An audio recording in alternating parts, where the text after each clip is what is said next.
When you get married, you marry the whole family. Isn't that right? That's right. Now, this spiritual family also becomes your family. So you also have an in-law in the spirit that is the devil. The devil is your father-in-law. And when the father-in-law visits, he doesn't come empty-handed.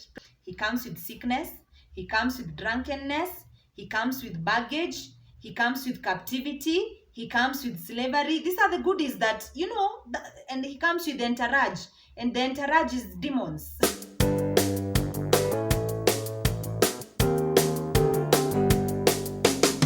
Hello, God's family. How are you doing? How have you been? Thank you for joining the Revived Winner on the Revived Winner channel on yet another video, yet another episode, yet another topic to discuss, but most importantly, yet another message from the Lord. Remember, it's not about me, it's not about you, it's definitely about God and for the kingdom of the Lord. And today, as you can see down there, the topic is going to be speaking on both the unmarried and the married people according to the Bible.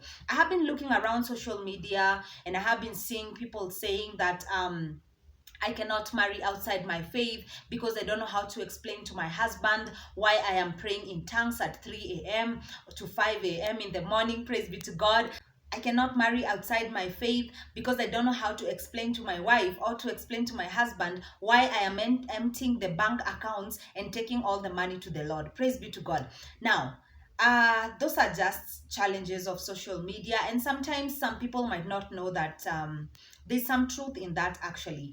And some people might think that, oh, these Christians are just having a lot of propaganda saying they cannot marry outside their faith, but it is actually biblical. And today I want us to look at that. Maybe before you have been told, or you have heard someone being told, do not marry someone who is not born again because you're born again. And you have wondered, why shouldn't I marry someone who is not born again? Yet God is love, and that is what he stands for. Praise be to God. Sometimes as a born again Christian, your pastor will be so adamant and tell you, no, do not bring a man who is not born again for marriage or for union because of this and that and that. And maybe you have thought, this is just propaganda.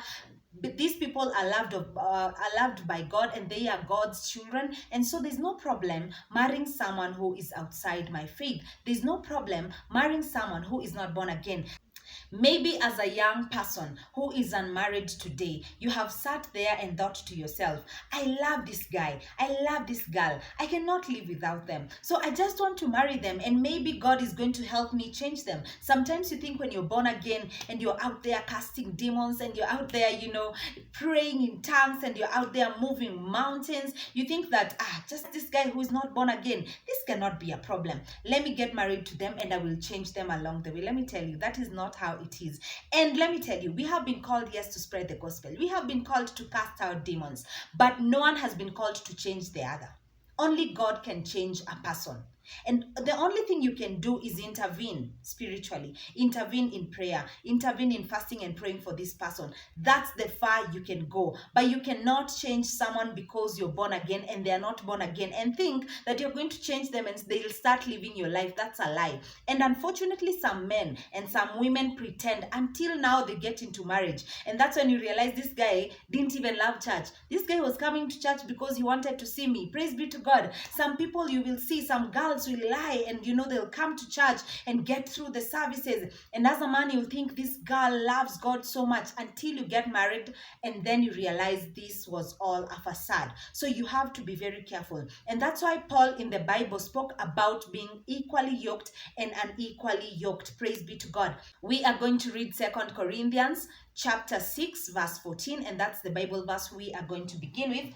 And the Bible tells us in 2 Corinthians chapter 6 verse 14, do not be yoked together with unbelievers, for what do righteousness and wickedness have in common? Or what fellowship can light have with darkness? Praise be to God.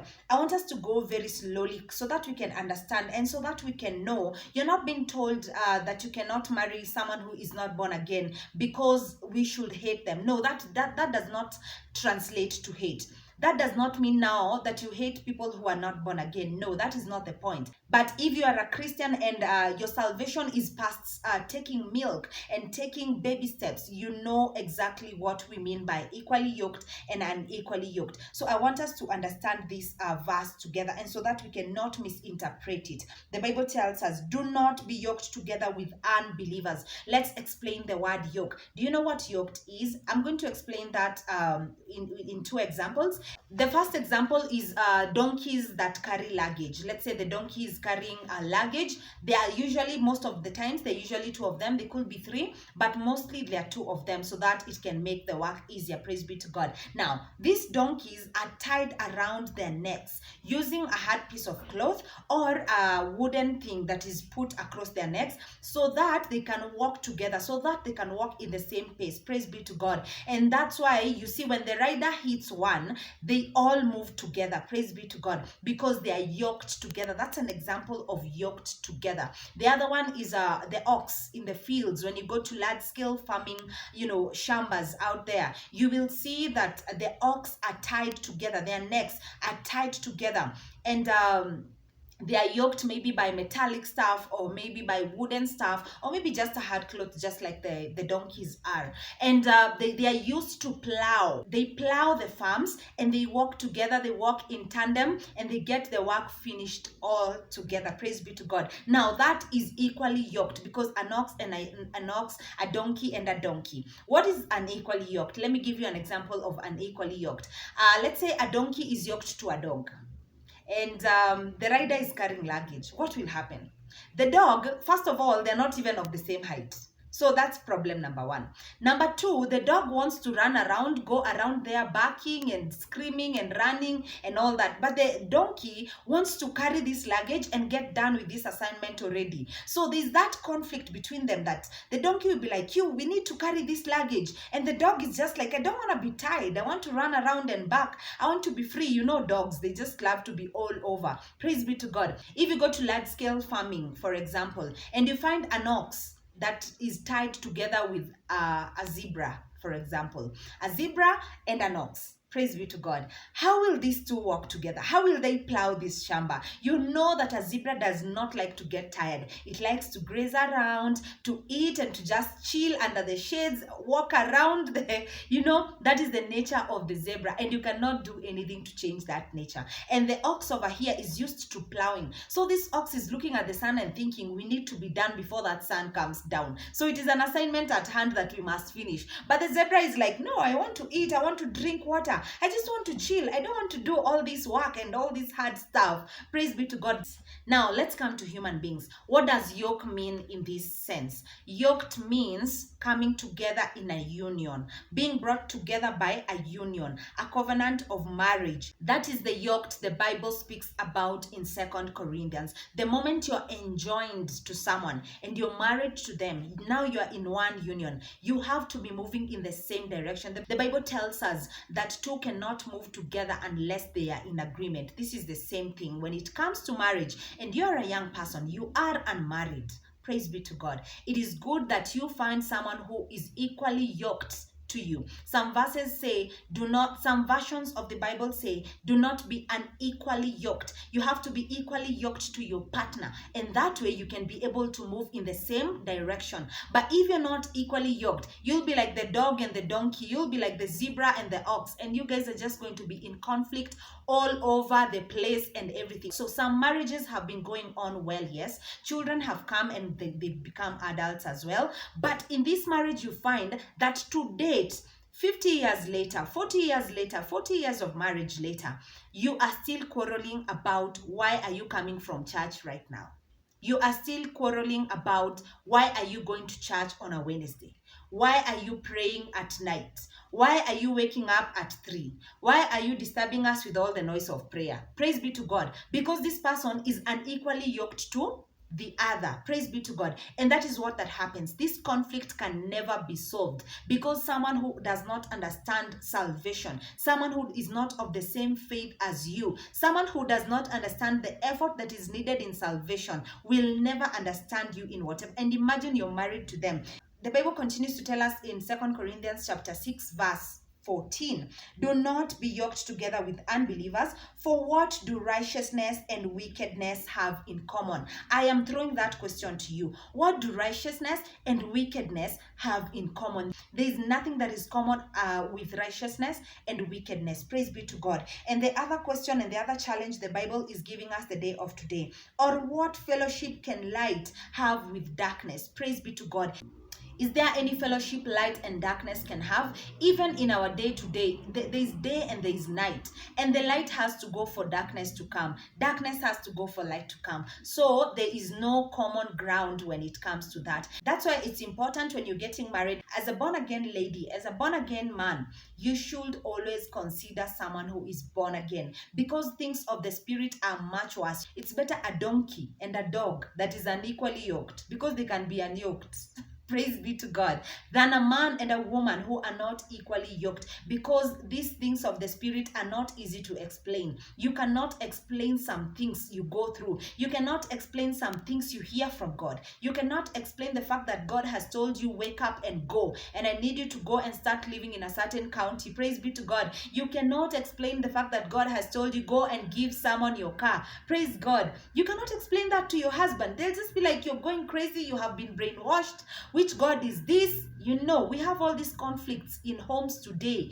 Men challenging women. Which God is this? What are you worshiping? You have been brainwashed. That is not salvation. All these things. Praise be to God. And also women ridiculing men. Women also mocking men and asking them, in which God is this? Which God is this that says that you should not do this and that and that? Praise be to God. It's a real challenge in marriages. And verse 15 tells us, what harmony is there between Christ and Belial? Belial in this context represents the devil. Praise be to God. Is there any harmony? There is no harmony. What does a believer have in common with a non-believer? You might say that, no, I love this person, but in real sense, when you get into the marriage, you will realize you have nothing in common.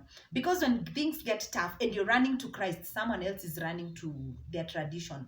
You know, when things get tough and you're running to Jesus, someone else is telling you, no, let's go and visit such and such a person and pay a certain amount and our things will go well. Praise be to God. When you're running to Christ, someone is telling you, no, you need to be strong, you're not strong enough, yet yet that's your life. You do that, you run to Christ every time there's a problem. So are we understanding why we should not be unequally yoked? Because it is very important to understand that. And the Bible continues to tell us, what agreement is there between the temple of God and idols? There is no agreement at all. For we are the temple of the living God, as God has said, I will live with them and walk among them, and I will be their God, and they will be my people. Praise be to God. The Bible also tells us in verse 17, therefore come out from them and be separate. Therefore, come out from them and be separate. I'm speaking about those that have not gotten married yet. You're engaged maybe, but you're not married yet. Praise be to God. It is okay to just stand up and say, you know what? I want to be equally yoked to my partner. I want to be equally yoked to my spouse. There is no way I'm getting into this with an unbeliever, because people can pretend. But one thing for sure, someone who's truly born again, truly. I'm using the word truly because even nowadays people say, I'm born again, but their actions do not say the same. A real follower of Christ, a person who follows the ways and the steps of Christ, will stick to that because they already have this relationship with Christ. They'll not need to change to anything. Sometimes people get married and relatives start complaining and they say, ever since our daughter got married to this man, she went to the club, she's been drinking, she's been doing this and that, she's not the same again. You know why? Because she was unequally yoked to the person she got married to. And maybe for the marriage to work, she opts, maybe I should just do whatever he does. For us to be in harmony, you only need me to drink. Let me just drink. Praise be to God. Some people say, ever since our son married this woman, he has not been the same again. He has been behaving this way and that way and that way. You forget that they are unequally yoked, and somehow someone will be dragged out of salvation. It is very unlikely that the person will be dragged into salvation. It is very unlikely. There are those cases, yes, but it is very, very unlikely. The most cases that we see is when someone is dragged out of salvation. That person no longer subscribes to their salvation. That person no longer goes to church because they need peace in their home. That person is now fearful of their husband, and they're just saying, you know what, for the sake of peace, let me not go to church. For the sake of peace, let me not pray loudly. For the sake of peace, let me not wake up in the night to pray. Praise be to God. What does that do? That takes you away from salvation. Now, what happens if you're already married and you can't get out of it because you even have children? The Bible tells us in 1 Corinthians chapter 7, to the rest I say this: if any brother has a wife who is not a believer and she is willing to live with him, he must not divorce her. And if a woman has a husband who is not a believer and he is willing to live with her, she must not divorce him. For the unbelieving husband has been sanctified through his wife. Praise be to God. I want us to have an understanding here, because some people think that because the Bible says this, now you go and get an unbeliever and come and sanctify them. There's nothing like that. This one is for the married people. And what does this mean? Sanctification by reading the word together. Sanctification by prayer. That is what Paul meant in this context. So don't think that you're going to get an unbeliever over there and come and sanctify them. You cannot be able to do that. But people who are already in marriage, we cannot tell them, break off your marriage because that person is not born again. No, we can only tell them, you have been sanctified through your wife. If at all, they also agree to walk together. If they agree to walk together and they're reading the word and they're praying together, that is sanctification. Why is this sanctification happening? This sanctification is happening because of the sake of the children, because of the sake of your generation. So do not let anyone lie to you into thinking that you can pick an unbeliever out there and just come and sanctify them. You cannot. But if you're married already, as the Bible tells us, for the unbelieving husband has been sanctified through his wife, and the unbelieving wife has been sanctified through her believing husband. Otherwise, your children would be unclean. That's why I told you it's for the sake of the next generation. It's for the sake of the children. But is this husband or wife who is not born again now termed as born again if they have, this marriage together? No. Salvation is personal. So if he's not born again, he's not. If she is not born again, she is not. So that does not bring you together as, now because one is born again, now we are both born again. That is not the meaning of the Bible. Praise be to God. So do not take it out of context. The reason Paul was saying this is for those that were married before, one is born again and the other is already born again. It was for the sake of, remaining in union, remaining in marriage, for them not to divorce. What happens to a born again woman who is married to someone, a man who is not born again? What happens to a man who is born again and married to a woman who is not born again? These two spouses, these two couples have a problem in their own ways, because when it comes to adultery, let's say, because that is the grounds as which the Bible has said now you can divorce if this has happened in your marriage. So what happens is that one spouse, the one that's not born again in whatever marriage it is, whether it's vice versa, the woman or the man, the spouse has no reservations when it comes to adultery. To them, that's not a command. To them, that's not a big deal. So what happens? It affects you directly. Praise be to God. That happens a lot. And if you're believing and the other person is unbelieving, it takes away from your salvation. It drains you. It leads you to sin because you're always angry, you're always bitter, you're always speaking and shouting, and to an extent that you start even like you start thinking that God has forsaken you. Praise be to God. But it's not your issue, it's the issue from the other person. So my sermon today was to the unmarried. When you're told wait upon someone who is born again, whether you're a man or a woman, do not hurry to get married because you think that time has gone too much. Do not hurry to get married because everyone is looking at you. Do not hurry to get married because your parents have said it's okay for you to bring someone who drinks. It's fine. It's fine. We just want to see you in a family. Praise be to God. Do not hurry. God has your mate.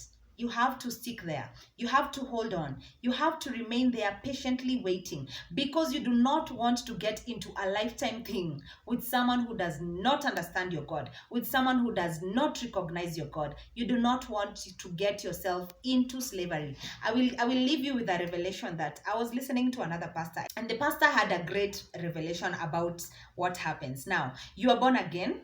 Let's say you're the lady. The lady is born again and the man is not born again. And so you come together. You come together as a family. You're enjoined as a couple. You're married, and now we are calling you a couple. You're married.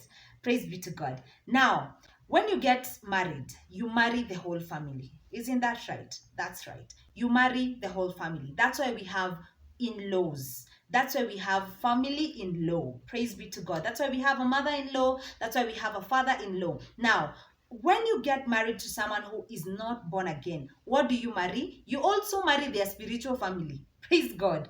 Remember, this person is reading from a different page. So they are definitely reading from a different spiritual, custom. They're definitely reading from a different spiritual space, a different spiritual realm. Praise be to God. Now, this spiritual family also becomes your family. So you also have an in-law in the spirit that is the devil. The devil is your father-in-law. The Bible tells us about the children who are God's. Those that do as God are God's children. But those that do as the devil, in fact, Jesus said, like their father, the devil. So they are children of the devil. So this person is also coming with his father-in-law. And the father-in-law is Satan. And when the father-in-law visits, he doesn't come empty-handed. Praise be to God. The father-in-law comes. If your father-in-law visited your house today, or your mother-in-law visited your house today, they will come with goodies. They will come with yams. They'll come with bananas. They'll come with all these things, because they're coming to their daughter-in-law. What does the devil carry when he's coming to see the daughter-in-law? He comes with sickness. He comes with drunkenness. He comes with baggage. He comes with captivity. He comes with slavery. These are the goodies that, and he comes with the entourage. And the entourage is demons. Praise be to God. So you get married to this family as well. Now you have to deal with all these things that you yourself walked yourself into. Praise be to God. So just be careful. Remember, when you marry that person, also their spiritual family comes with them. They will not be left out on the day of your marriage, or on your wedding day.